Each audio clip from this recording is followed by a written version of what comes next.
Последние месяцы в головы кыргызстанцев активно вбивается имя Сапара Исакова. Его называют успешным и молодым, новой надеждой нации, кто якобы может возглавить правительство этой среднеазиатской республики.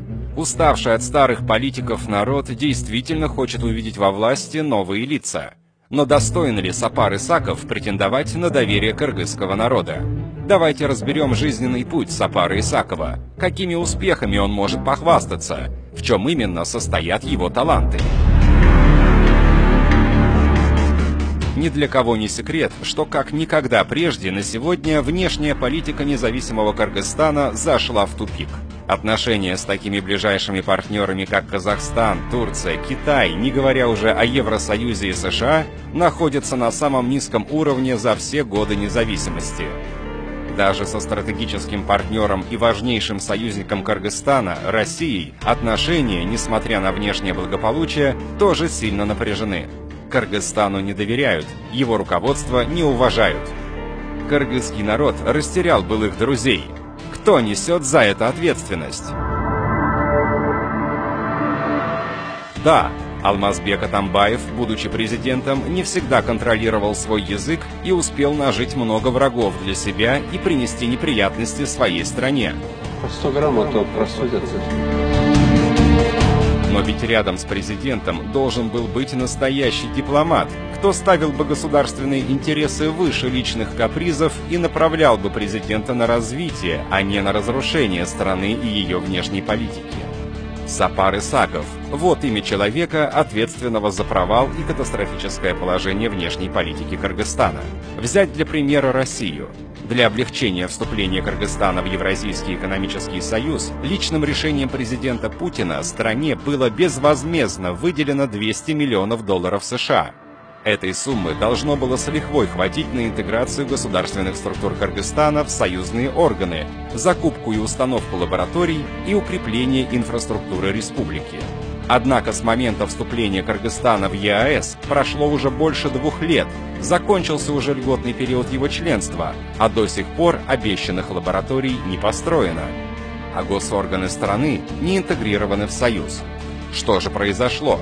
Никто не знает, что при активном и непосредственном участии Сапара Исакова $129 миллионов из этого 200-миллионного гранта были переданы частной компании российско-азербайджанского олигарха Араса Агаларова Crocus International.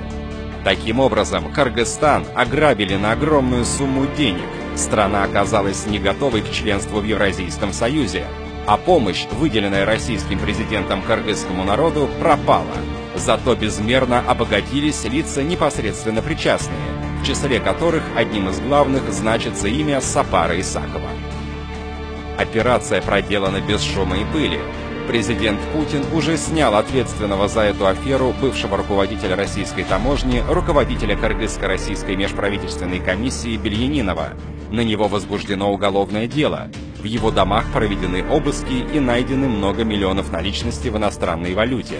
А представитель ограбленного Кыргызстана Сапар Исаков же, наоборот, в благодарность за эту услугу поднимается выше, с должности заведующего отделом по внешней политике до поста руководителя аппарата президента, а теперь вот-вот готовится стать новым премьер-министром республики.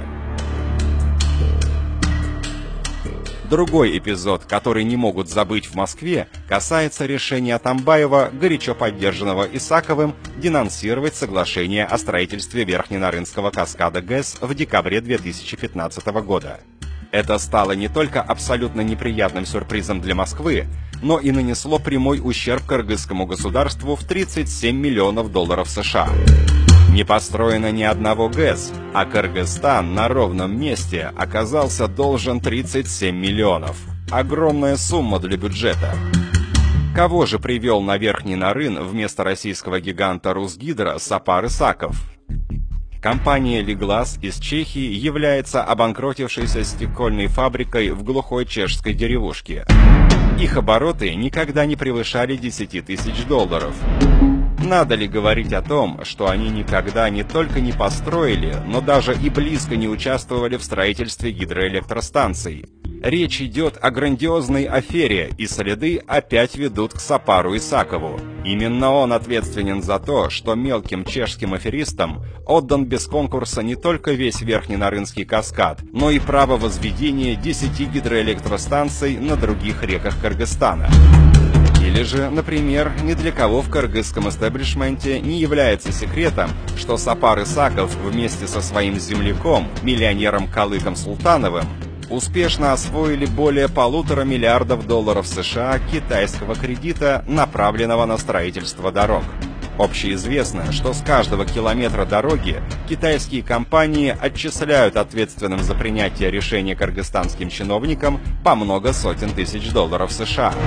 Весь Кыргызстан еще не забыл, как по личному указанию президентского завотдела Сапара Исакова в нарушении всех бюджетных процедур на строительство ипподрома на Иссык-Куле было потрачено в 2014 году в начале 100 миллионов сом, а затем новенький ипподром был разрушен, а новый построен уже за 1,5 миллиарда сом. Не потому ли совсем недавно респектабельное деловое издание журнал «Тазабек» причислил Сапара Исакова к числу самых богатых людей Кыргызстана? Как мог бывший мелкий чиновник бакиевской эпохи за короткий период стать одним из самых богатых людей страны? Еще более важный вопрос – за какие такие заслуги его выдвигают на самую высокую государственную должность, которая теперь важнее, чем должность президента? Почему такая спешка? Ведь 15 октября кыргызстанцы должны выбрать новый политический курс развития страны. Почему Сапар Исаков спешит стать новым премьером до волеизъявления народа? Не потому ли, что народ в основной своей массе настроен проголосовать против политики разрушения государственности последних лет? Не стоит забывать и о том, что Сапар Исаков не является какой-либо самостоятельной политической фигурой, а, как мы с вами убедились, привык лишь манипулировать своей государственной должностью в личных интересах, даже если они идут в противоречие с интересами государства. Всем хорошо известно о близком сотрудничестве Сапара Исакова с американским правительством. Сапар Исаков, будучи высокопоставленным заведующим отделом аппарата правительства, раскрывал США государственные секреты Кыргызской республики. Телеграмма WikiLeaks из посольства США от 2009 года говорит о том, что он осуждал пророссийскую направленность политики Курманбека Бакиева и раскрывал послу США тактику сохранения авиабазы США. Заведующий отделом правительства Алтынбек Муралиев, сын бывшего премьер-министра, был осужден на 22 года по статье «Государственная измена» за то, что делился с иностранным посольством совсем безобидной информацией. Почему же на Сапара Исакова не было возбуждено уголовное дело органами государственной безопасности Кыргызстана? От неминуемого тюремного наказания Сапара Исакова спас великодушный народ Кыргызстана. Его спасла молодежь, которая восстала против диктатуры семьи Бакиевых 7 апреля 2010 года.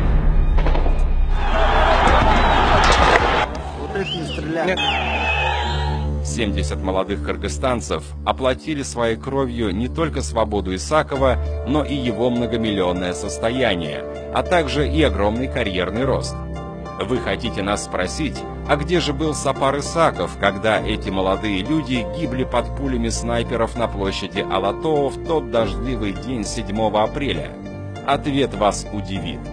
Сапар Исаков находился в день Народной революции в столице Соединенных Штатов, в городе Вашингтон, округ Колумбия. Он был самым главным организатором визита и посредником между США и бакиевским принцем Максимом.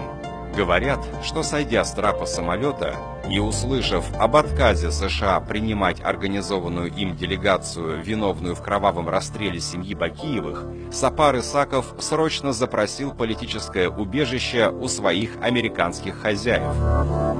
Нам точно неизвестно, чем именно он смог подкупить Атамбаева, но уже через несколько месяцев прощавшийся с жизнью Исаков появился в ближнем кругу этого человека. Таково истинное лицо Сапара Исакова. Он никогда не был вместе со своим народом, не обладает его поддержкой. Он всегда ищет и входит в доверие только к власти.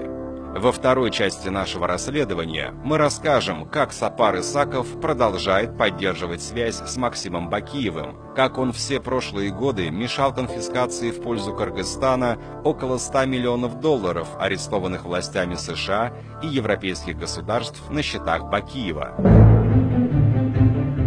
Как он саботировал следствие и международные судебные процессы, в результате которых не Максим Бакиев, а Кыргызская республика оказалась должна Максиму. Мы также расскажем, как по заданию семьи Бакиевых, пользуясь недалекостью и болезнью Алмазбека Атамбаева, вся администрация президента и ключевые государственные должности в Кыргызстане оказались в руках бывших сотрудников бакиевского ЦАРИИ и секретариата Курманбека Бакиева. Ждите новых видеорасследований, раскрывающих страшную правду о жизни в Кыргызстане.